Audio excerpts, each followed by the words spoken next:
Hello cravings! Magandang araw! For today's video, magluluto tayo ng fish and rice na kung tawagin ay sayadie.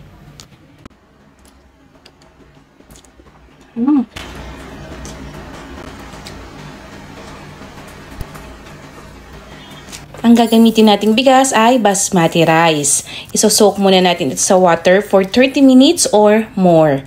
Tapos, gagawa naman tayo ng pangbabad natin sa ating mga fish, turmeric, cumin, coriander, salt, and pepper. At maglalagay tayo ng lemon juice.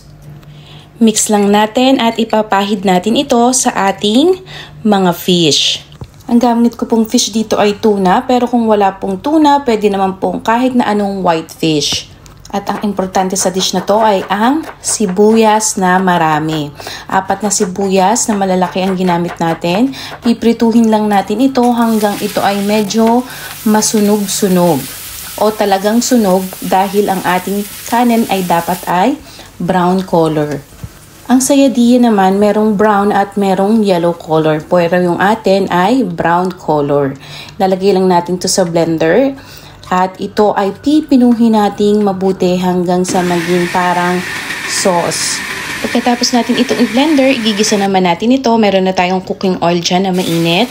After nyan, isusunod naman natin ang tomato paste. At kakailanganin pa natin ng ibang ingredients katulad ng garlic, ng cardamom, ng cloves, ng 2 dried lemons, bay leaf, cumin, coriander, cinnamon stick, at chicken cube.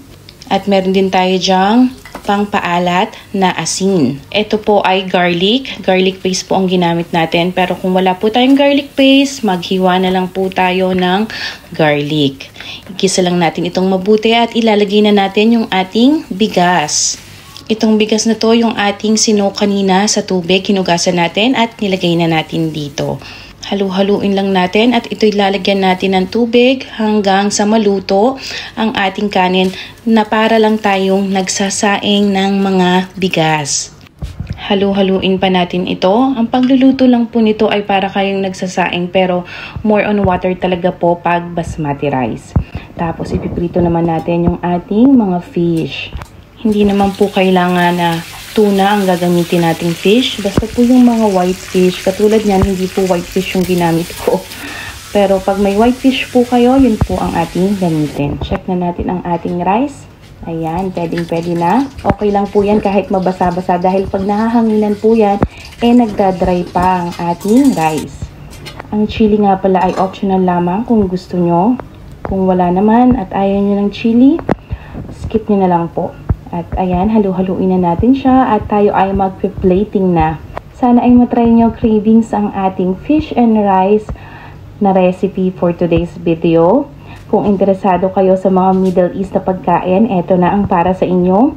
Kung kulang kayo sa ingredients, check nyo po sa ating mga Shopee, Lazada, available po doon lahat.